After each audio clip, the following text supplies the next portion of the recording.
Hi guys, happy Saturday. Anyways, so back to Children of Cain. It gets even better and better and better, and I think it's pretty interesting, and it's just kind of sad. It gets more sad. So here we go. Alright. So, also, as we shall see, many of the ideas that he had put forward about the historical origins of the medieval witch cult and his ways of magical workings are shared by other old craft traditions that have no apparent link to his clan of Tubal Cain. So that kind of, he could have really honestly have had outside contact. He might have not been from a family line of witches, but that doesn't make him irrelevant. If it works, it works. So, alright, now despite the many claims that he made it all up, Cochrane seems to have possessed a great knowledge of genuine traditional witch ways. So this does suggest that he must have had some contact with authentic practitioners of the old craft when he was a young man and was instructed in inner mysteries.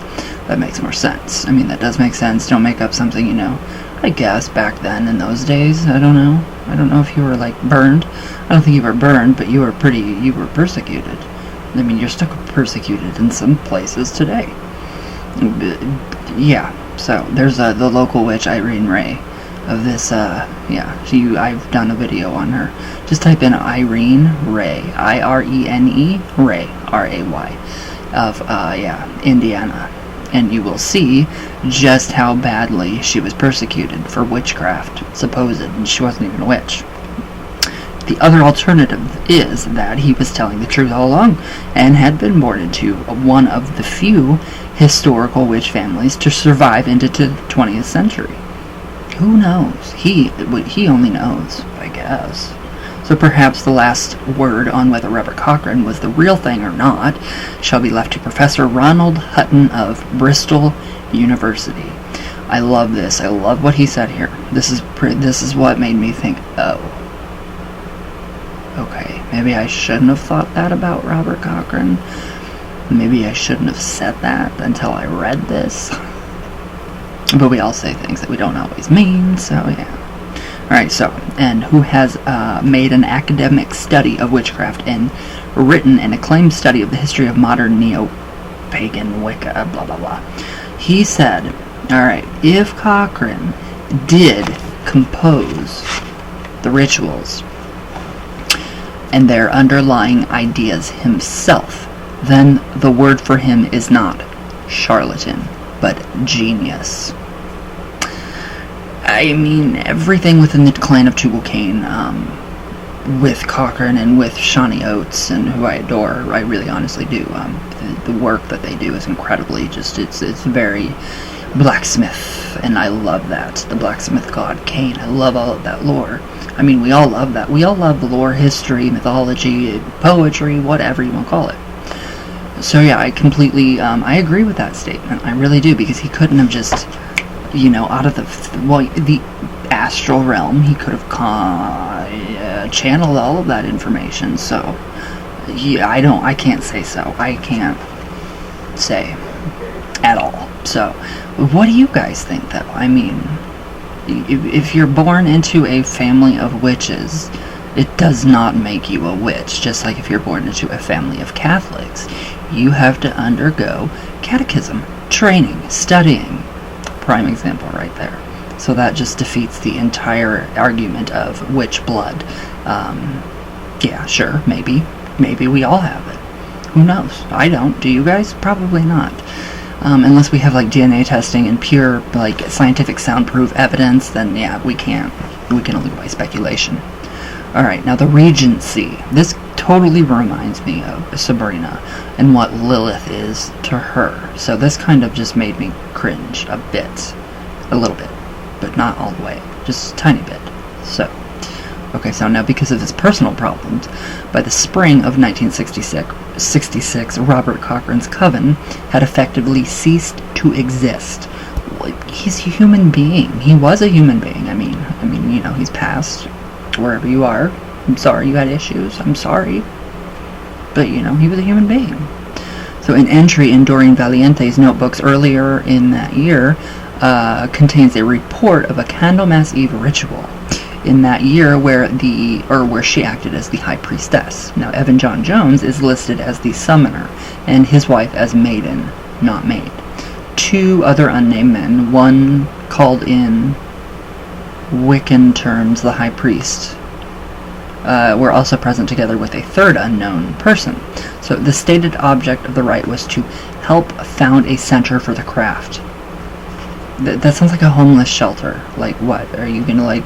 Then this really links into Sabrina. What Aunt Zelda said? I feel like I'm running a wayward house, or a halfway house for wayward witches. Yeah. But you can't find a center for, like, a place, a physical place. So... and had rather a nebulous aim of life, joy, and happiness for everyone, quote, quote, quote, which was, considering what was going on elsewhere, was possibly and probably a good idea. Generally, the ritual appears to have followed the standard pattern laid down in the Old Coven. Now, a list of ritual tools used includes a horn, a wine cup made from a hoof. Ooh, I don't want to drink from a foot, but I still think that would be amazing to have. I wouldn't drink from it. I would probably use it as a candle holder, but I'm not drinking from a foot. An athame, described as the old one. A broomstick, the cauldron, a 3-legged stool, a table with a white cloth on it as an altar, lanterns and candles. 12 willow twigs were used to mark out the main circle, which had been cast diesel. I was trying to read cast diesel as one word. I'm like, what? So the old ones, the Lord and Lady, or witch god and witch goddess, were called upon to give a blessing to the rite and its participants, and then the circle was paced by those present in a traditional Widdershins direction. Seems pretty normal so far. So the report specifies 1 person per candle, unquote, and notes that the coven's sword was consecrated. A charm that was evidently used for casting the circle is included, so it's typically the work of Doreen Valiente, and asked that by the knife may all ill dispel. So it is typically the work of... I already read that. So it hoped that the old ones wished the group well, and ended with the words, by the power of Hecate and Pan. So as far as is known, this odd combination of god forms was not used in Cochrane's original coven. So it's been changed. So another entry in Valiente's notebooks for early 1966 says that John Jones had been warned by Cochrane that there would be a big bust-up involving 2 members of the coven, Ronald White, and George Arthur Stannard, sometimes known as George Winter. Now, Cochrane recommended that Jones leave the coven before it happened. In 1968, Doreen Valiente wrote to Ronald White and told him that Evan John Jones and his wife were not interested in continuing with the Royal Windsor Coven, or getting involved with the Regency. So White expressed disappointment about this turn of events, and Valiente commented, quote, "I think they are just settling down to a normal family life," unquote. And, people do that. I've done that. I've taken many breaks. So Jones also told this writer, who wrote the book, that this period he and his wife took off from the craft to raise their family. Well, there's nothing wrong with that. So after Doreen Valiente persuaded John Jones to write his book, Witchcraft, A Tradition Renewed, published in 1990. I read that book a long time in 1990. In school, actually.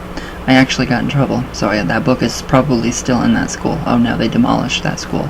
So I don't know where that book went. So, however, he was running a small coven in Sussex. So sometime after her husband's death, Cochrane's widow had evidently passed the authority of the clan to Jones. So, he in turn passed it on to Shawnee Oates and her husband shortly before he died, making them the new Maiden Magister. So, previously in 1980s, he had also inducted an American couple into the Klan, an act that he later regretted. So, in an interview with the magazine Part Work, Man, Myth, and Magic in 1968, Ronald Chalky White said that the mid-October 1966, he and his friend George Arthur Stannard, both ex-members of Cochrane's Coven, were having a pint of beer in the Dick Whittington on Cat Public House on Highgate Hill in North London when they decided to make a new group. So this all leads into the Regency, which is pretty interesting to me. I mean, it's a really interesting group. So this was to preserve Cochrane's legacy and continue the Klan's working in a new, more public, as it turned out, neo-pagan form. Like many occultists of the time, White and Stannard believed that they were living at the beginning of a new age of paganism. Yeah, they were too. In fact, it seems that the two men were already making plans to form the Regency a month earlier. And White had begun to draft the document that was to become the reading of the festivals. Now, John Math, the editor of Pentagram magazine, also took part in the preliminary discussions and put White and Stannard in touch with several people who were invited to the first Regency ceremony, held at Halloween 1966. So, we're going to leave off there. It gets even better, guys, I promise. Where did I go? It's really, still really hard to do this.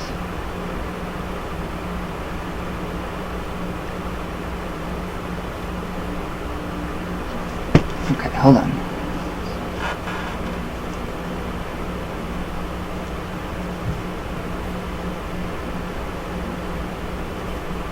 Yeah, it's getting really hard to write a napkin. But yeah, that's just, it's really different. It is really different because it really took the form of Wicca. It very much turned into like a neo-pagan Wiccan group. From what I'm understanding, I'm not fully done with it, so I might, I don't know. I don't know if I can even say that I did, but I don't know if I should. So, we will see. But yeah, just quite different, very different, but I like what I'm reading. It's just really good. It's a very good book, historical. So everybody should probably read that book. Maybe, I don't know. If you don't want to, don't do it. But all right, guys. I love you all very much, and I'll see you guys tomorrow. So, all right, my love, all the way from Venus, all the way back down. All right. I love you guys. Please be safe. Mask up. It's safe. Yeah, all that good stuff. And you guys know. So, I love you guys, and I'll see you tomorrow.